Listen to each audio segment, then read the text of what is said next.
tous et bienvenue sur ce plateau de questions ouvertes pour notre rendez-vous hebdomadaire avec l'actualité à l'ordre du jour de cette semaine. Une question, l'Allemagne est-elle chrétienne démocrate? Deux résultats marquent les élections législatives allemandes de dimanche dernier. Premièrement, la défaite des sociodémocrates et deuxièmement, la poussée d'un côté des Verts et de la gauche radicale et de l'autre des libéraux. C'est donc avec ces derniers que la chancelière Angela Merkel va cette fois-ci bâtir une nouvelle coalition pour gouverner. Alors, est-ce la fin de la grande coalition et le retour au traditionnel clivage droite-gauche? La crise pousse-t-elle au consensus politique ou bien aux antagonismes? Et que signifie aujourd'hui, en Allemagne plus particulièrement, chrétien-démocrate? Nous allons tenter de répondre à ces questions avec l'aide, comme chaque semaine, d'éditorialistes de médias chrétiens. Et j'ai le plaisir d'accueillir sur ce plateau aujourd'hui Guillaume Goubert. Bonjour. Bonjour Dominique. Vous êtes rédacteur en chef au quotidien La Croix. Samuel Prévost, bonjour. Bonjour. Vous êtes rédacteur en chef à l'hebdomadaire Famille chrétienne. Alors, avant de vous laisser la parole, je vous propose le point de vue, comme d'habitude, de notre expert que nous avons retenu. C'est Jacques-Pierre Goujon, qui est professeur d'université, qui est également chercheur à l'IRIS, qui est l'Institut de Relations internationales et stratégiques. Il a publié plusieurs ouvrages, dont le dernier, L'Allemagne du XXIe siècle, une nouvelle nation, qui est paru aux éditions Armand Collin. C'est Émeric Coletta qui l'a rencontré. Je vous propose de regarder ce reportage. Au lendemain des élections législatives allemandes, les démocrates chrétiens ont le vent en poupe. La CDU d'Angela Merkel a en effet remporté un nouveau scrutin national, fort d'un bilan positif lors de la dernière législature et avec un programme aux dimensions à la fois libérales et sociales.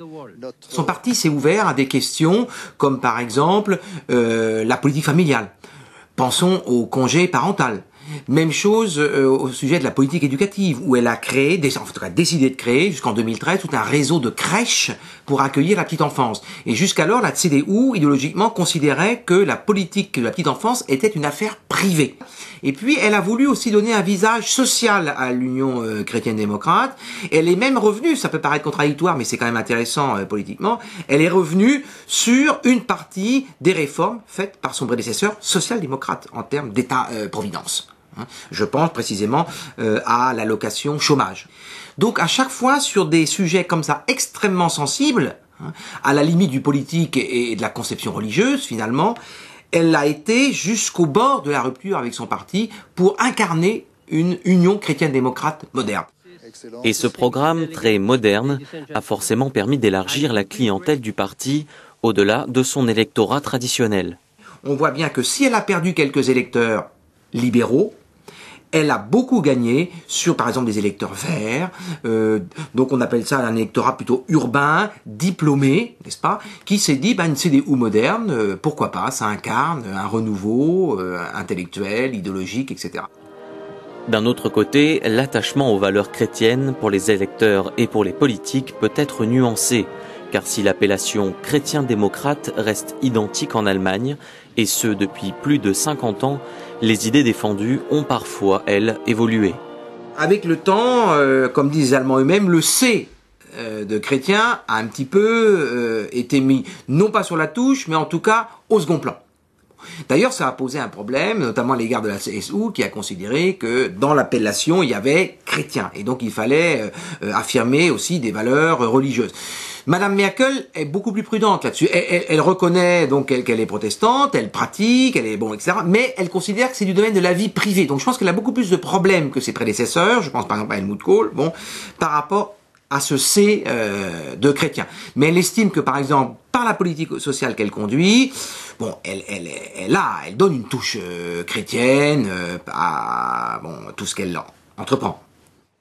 Alors, Guillaume Goubert, je vous sentais un petit peu dubitatif. Vous vouliez apporter des nuances.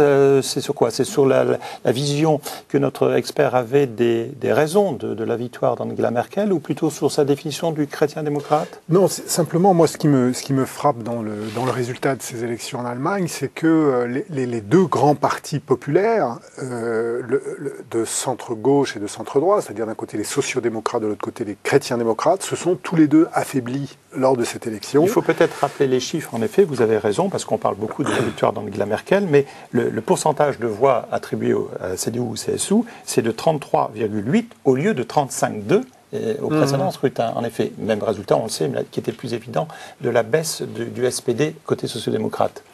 Alors, il y a un affaiblissement relatif des deux grands partis centristes, de centre-droit et de centre-gauche, au profit de formations politiques non pas extrêmes, mais plus radicales. D'un côté, les libéraux du FDP, qui ont doublé leur score, si je ne me trompe pas dans les chiffres. Ils sont passés de 9,8% à 14,6%. Pas tout à fait doublement, mais quand même une progression tout à fait spectaculaire. Et de l'autre côté, ce qu'on appelle Die Linke, qui est le parti de gauche un peu radical, incarné par Oscar Lafontaine, qui lui aussi a fait un bon score. C'est la tendance Mélenchon. Un petit peu, oui, c'est un petit peu ça. Plutôt Mélenchon que Besancenot, clairement. Mais c'est la gauche de la gauche démocratique, disons. Donc ces deux partis ont sensiblement progressé, et donc on observe là des phénomènes qu'on connaît un peu ici aussi. Et alors, dans ce que disait notre expert, il y a quelque chose de très intéressant, c'est que finalement, il met bien en lumière qu'aujourd'hui, tout le monde pique des électeurs à tout le monde, et qu'on est dans une assez grande confusion, d'une certaine façon. Le SPD, pour partie, paye la politique libérale de Gerhard Schröder. Et en même temps, c'est cette politique l'ancien chancelier socialiste, social-démocrate, qui était là il y a 4 ans avant Angela Merkel. Donc, on voit bien qu'on est à un moment de l'histoire politique européenne, parce que les questions qui se posent en Allemagne, elles se posent aussi en France. On voit bien qu'elles se posent en ce moment en Grande-Bretagne pour Gordon Brown. On voit bien aussi dans quelle confusion vit actuellement l'Italie, l'Espagne de Zapatero, où finalement, on est à un moment de confusion où les rôles traditionnels des uns et des autres se mélangent, et c'est difficile pour les hommes politiques de gérer, c'est aussi difficile pour les électeurs de s'y retrouver. Et vous vouliez aussi réagir, Samuel Prévost, à ce sujet, et à ce que dit Guillaume peut-être aussi. Mais... Guillaume Goubert résume bien la situation, c'est les petits qui mangent les gros. Donc la grande formation effectivement de droite et celle de gauche, l'équivalent du PS. Cependant, il y a une petite différence entre la gauche et la droite. C'est-à-dire qu'effectivement à gauche, on a les Verts, et Die Linke, en étant un petit peu dur, c'est des archéos, c'est des ressuscités de l'ex-RDA. Mais à droite, ce qui est intéressant, c'est qu'en apparence, on a la même chose, ça ne bouge pas, c'est-à-dire les Bavarois CSU et CSU démocrates chrétiens. En réalité, en profondeur, ça bouge. C'est-à-dire que pour la première fois, un nouvel espace est en train de se créer à droite. Une partie des commentateurs en Allemagne se disent, bientôt, ce môle de droite, bien sûr avec les libéraux, risque d'éclater lui-même en d'autres formations, et on en parlera peut-être ensemble tout à l'heure. Parmi eux, il y a des démocrates chrétiens qui pensent que le C de chrétien est déterminant et ne peut pas juste être une couleur délavée au fil des années.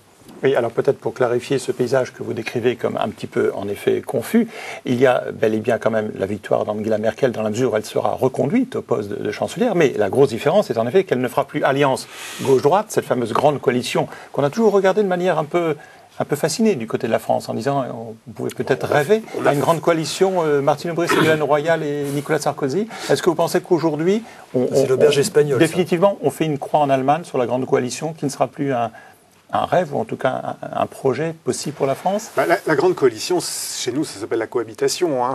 Ça a les mêmes, à la fois quelques avantages et aussi beaucoup d'inconvénients. L'inconvénient principal étant qu'effectivement, les partis sont obligés de fondre une partie de leur identité dans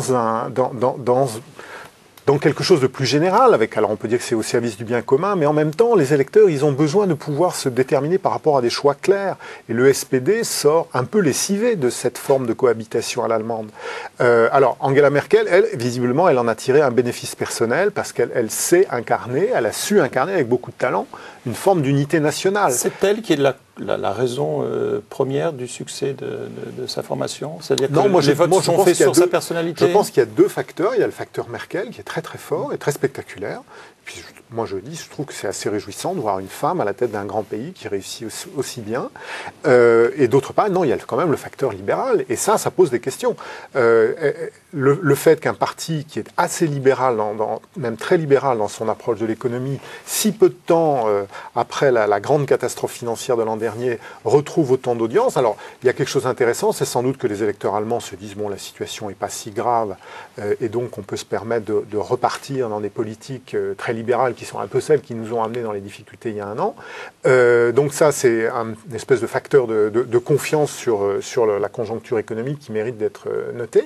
Mais en même temps, l'inquiétude qui est qu'effectivement, on va repartir, et compte tenu du poids de l'Allemagne dans l'Europe, on risque de repartir à l'échelle européenne dans des politiques libérales qui ne nous ont, à mon point de vue, ne nous ont pas fait de bien ces dernières années. Alors, je rappelle en effet quelques points du programme des libéraux qui vont en effet gouverner en Allemagne avec la formation d'Angela Merkel. Parmi les points intéressants, bien entendu, une réduction d'impôts, une remise en cause des premiers éléments de réforme du système de santé qui avait été avancé par le gouvernement sortant, la remise en cause aussi d'une partie de la cogestion, la fameuse cogestion à l'allemande, l'assouplissement des règles de licenciement. Ça, c'est très libéral, Samuel Pruvot. Or, on vient d'entendre que Angela Merkel a un peu phagocyté la gauche sociodémocrate en prenant quelques idées intéressantes qu'elle a prises à son compte. Est-ce qu'aujourd'hui, la CDU va phagocyter le libéralisme en faisant un gouvernement libéral? Libéral, c'est pas la même chose que chrétien-démocrate? Alors, je pense que je vais tout à fait dans votre sens. Non seulement c'est pas la même chose, je pense même qu'à un certain moment, c'est incompatible.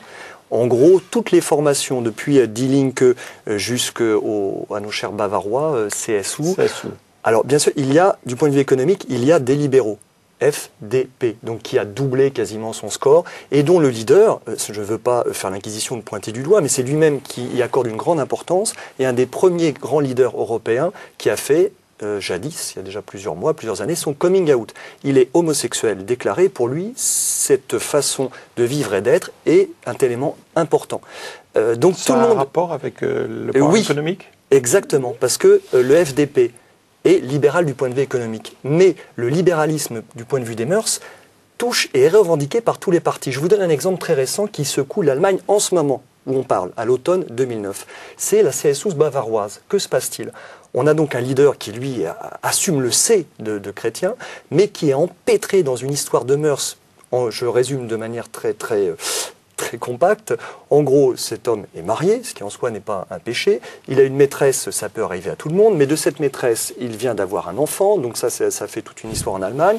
Il s'est remis avec sa femme, il vient à nouveau de quitter sa femme, et on vient d'apprendre, dans la presse allemande, que ce leader, donc chrétien-démocrate, aurait eu un second enfant de sa maîtresse. Le résultat, ce n'est pas moi, Samuel Pruvot, qui le dit, c'est les électeurs, chute des électeurs en Bavière vis-à-vis de la confiance par rapport au CSU, et ils ne se sont pas reportés vers d'autres formations, mais ils s'abstiennent parce qu'ils sont paumés. Ils se disent, mais si c'est ça aussi la démocratie chrétienne... On peut peut-être s'arrêter juste sur ce point, juste pour avoir le point de vue de Guillaume Goya. Est-ce que vous pensez que la vie privée des hommes politiques peut avoir une influence sur le vote?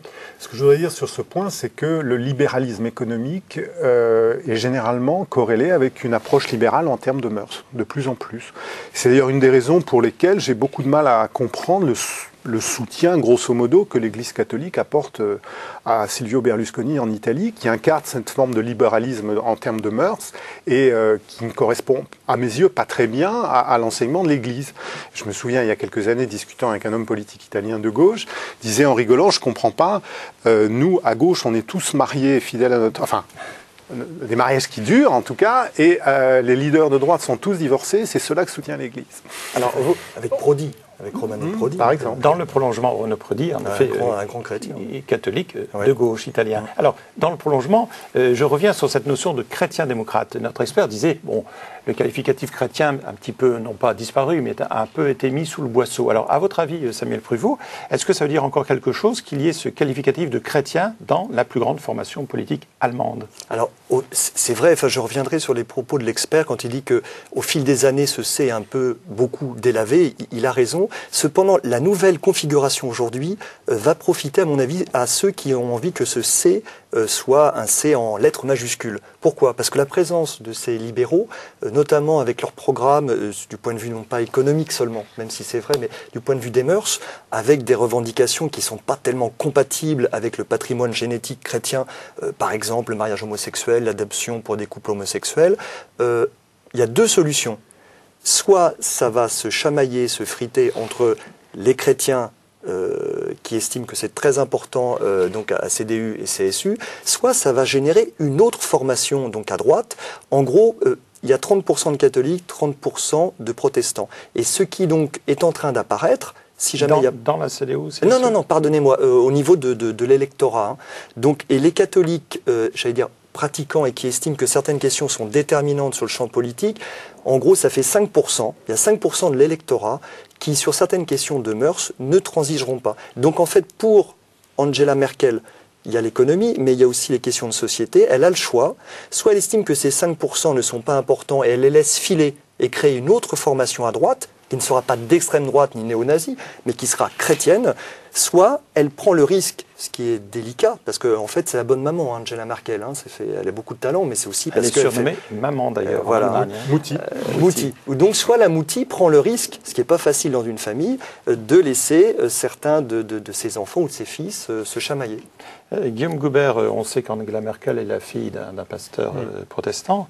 On sait aussi que, un peu comme en France, que dans le personnel politique allemand, ça se répartit dans la plupart des formations. Il y en a à gauche, il y en a à droite. Je notais par exemple que la vice-présidente du Bundestag est une verte, une écolo, mais qui est également à la tête du synode des églises réformées luthériennes. Donc est-ce que ça veut dire que selon les cas de figure que signalait Samuel Pruvot sur des questions d'éthique, par exemple, mais aussi peut-être sur des questions de justice ou aujourd'hui d'écologie, disons l'importance des choix privés, confessionnels, peut être en jeu dans les choix électoraux? Oui, je pense que oui. L'Allemagne est un pays où la laïcité est vécue sur un mode beaucoup moins schizophrénique qu'en France, où il est assez naturel pour une personnalité de faire état de ses convictions religieuses. C'est un pays où il y a des organisations de laïcs au sein des églises qui sont très actives, qui se réunissent chaque année, côté protestant, côté catholique, qui réfléchissent ensemble. Vraiment un côté un peu université populaire qui reste très fort. Donc je pense que malgré tout, la référence chrétienne dans la vie politique, dans la vie publique allemande, elle reste importante et en tout cas, elle est beaucoup mieux assumée qu'en France. J'ajouterais qu'il faut souhaiter que ça continue parce que l'Allemagne a contribué dans l'Europe d'après-guerre à faire émerger une forme de gouvernement qu'on appelle l'économie sociale de marché et qui a véritablement été quelque chose de très très positif, qui s'est beaucoup affaibli depuis une vingtaine d'années sous les coups du libéralisme venu des pays anglo-saxons.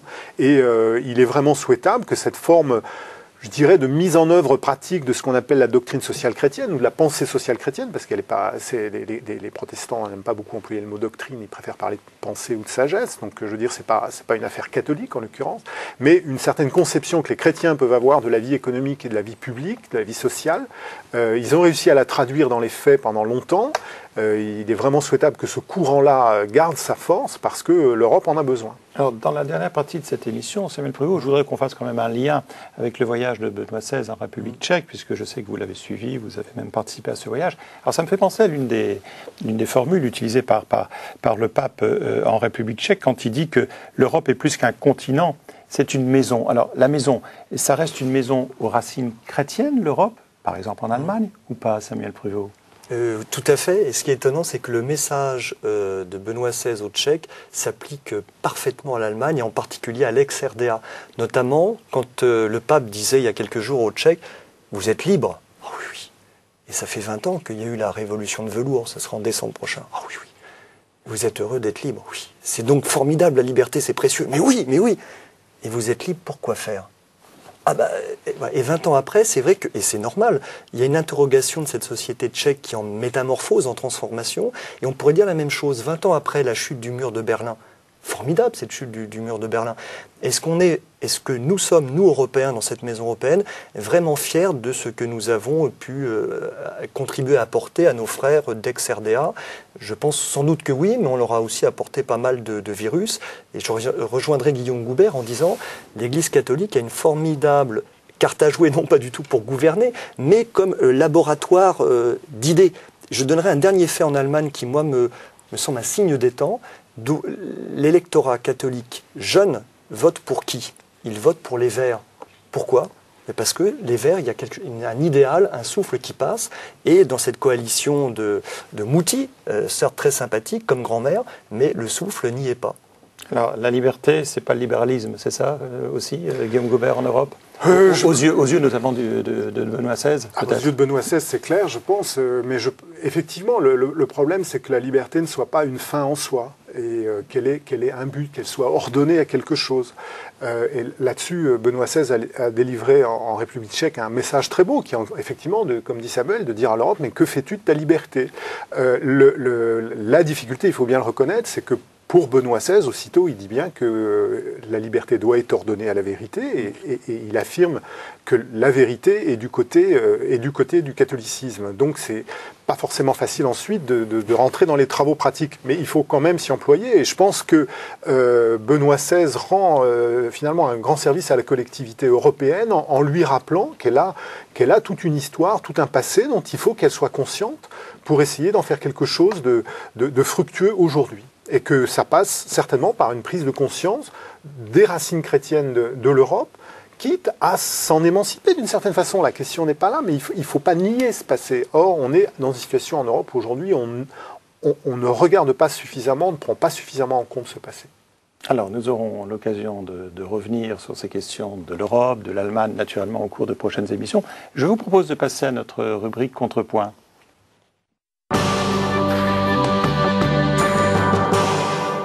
Guillaume Goubert, votre contrepoint, comment vous le déclinez aujourd'hui? C'était un point d'exclamation pour attirer l'attention sur quelque chose que va faire la Croix à partir de la semaine prochaine, pendant 3 semaines, et qui n'est pas très loin de ce dont nous venons de parler, qui est un ABC de la doctrine sociale catholique. Il y a eu, juste avant l'été, l'encyclique Caritas in Veritate de Benoît XVI, qui a mis à jour la doctrine sociale catholique, donc on s'est dit que ça valait le coup d'entrer un peu dedans, de raconter son histoire. Pardonnez-moi cette astuce, qui a mis à jour et mis au jour aussi peut-être une doctrine pas assez connue? Absolument, absolument. Une doctrine qui gagne beaucoup à être connue justement et qui touche à tous les domaines de la vie en société, qui est de plus en plus riche, qui touche à des domaines très très variés. Et donc on a décidé d'étudier ça pendant 3 semaines en étudiant thème par thème, l'entreprise, la famille, guerre et paix, enfin tous ces thèmes que traite la doctrine sociale catholique. Le rédacteur en chef de Famille Chrétienne en pense quoi de cette initiative de la Croix? En tout cas, je vais tout lire avec attention. Parfois, il y a certains articles qui m'échappent, mais non, sincèrement, je trouve que c'est capital et que c'est un devoir, à la limite, de salubrité publique, de faire connaître, non pas il n'y a pas de solution technique dans l'encyclique, à ma connaissance. Par contre, je reviens à cette idée de réservoir d'idées, à un moment donné où les gens sont un peu paumés. J'ai aussi un exemple, c'est que, par exemple, Famille Chrétienne va être partenaire d'un événement au mois d'octobre prochain. Le thème, c'est la règle de Saint-Benoît comme traité moderne de management. On se dit non, mais alors là, il y a une erreur de casting. Vous voulez le délivrer au patron de France Télécom, peut-être? Peut-être, voilà. J'espère en tout cas que du point de vue des suicides, c'est vrai qu'en soi c'est un drame absolu, mais il faut avouer que si tout peut arriver dans une abbaye bénédictine, en tout cas le fait de se donner la mort à cause de la façon dont on vit son travail, j'espère que ça a très peu de chances d'arriver dans une abbaye bénédictine en France, en Europe ou ailleurs dans le monde. Alors, c'était votre réaction ou vous vouliez ajouter au point de vue de votre propre contrepoint d'autres éléments? Alors, ça serait juste très rapidement un autre point d'exclamation. C'est une colère rentrée, mais une colère quand même. Moi, c'est un chiffre. Le chiffre, c'est 90%. Si j'ai bien compris, je ne suis pas très fort en maths, mais à l'horizon 2012, la dette de notre pays, je me tourne vers Guillaume Goubert qui connaît bien ça par cœur, atteindra 90% de notre PIB. Donc moi je pense à mes enfants et je me dis, bien sûr il y a de bonnes raisons, on ne peut pas faire autrement, etc. Le gouvernement nous explique, mais c'est pour bien faire en fait. Et en tant que père de famille, je me dis, est-ce qu'on peut, d'autres pays le font, le Japon, l'Allemagne, mais est-ce qu'on peut envisager qu'en 2012, 90% du PIB, ce sera l'équivalent de notre dette? Sincèrement, moi je ne comprends pas, c'est vraiment accélérer, aller dans le mur. Guillaume, il n'y a pas d'autre choix à votre avis? Le choix qui n'a jamais été vraiment mis en œuvre par la France, c'est quand ça va bien, d'améliorer les comptes. Le problème, c'est que les Français, ils dépensent quand ça va bien et ils dépensent quand ça va pas. Je veux dire, il est assez normal dans une période de difficulté économique que l'État mette de l'argent sur la table pour aider le système à fonctionner, mais quand ça commence à aller mieux, il faut qu'il retire de l'argent. Et avec vos enfants, vous arrivez à tenir ce discours, par exemple? C'est très difficile, je reconnais que c'est très difficile, mais les Français sont beaucoup trop, enfin les Français collectivement, oui, sont beaucoup trop cigales et je veux dire, dès que la situation économique commencera à s'améliorer, il sera nécessaire qu'aussitôt on commence à remettre de l'ordre dans nos finances. Alors, c'est peut-être pas encore tout à fait le bon moment, mais il faudra vraiment y penser quand ça commencera à aller mieux. Le problème, c'est que jusqu'ici, on ne l'a jamais fait, ça. Donc, il faut vraiment qu'on s'y mette. Alors, à propos de cigales et de fourmis, moi, je vous signale mon petit contrepoint que j'ajouterai au vôtre, en signalant que Pèlerin publie cette semaine un appel des chrétiens, lancé par une vingtaine d'associations, d'ailleurs, de mouvements, d'églises, dont l'Action catholique ouvrière, le CCFD, la Fédération protestante de France ou encore la Mission de France. Alors c'est quoi cet appel des chrétiens? Mais c'est un appel pour qu'il y ait un accord ambitieux lors de la conférence sur le réchauffement climatique qui, comme vous savez, va se tenir à Copenhague en décembre.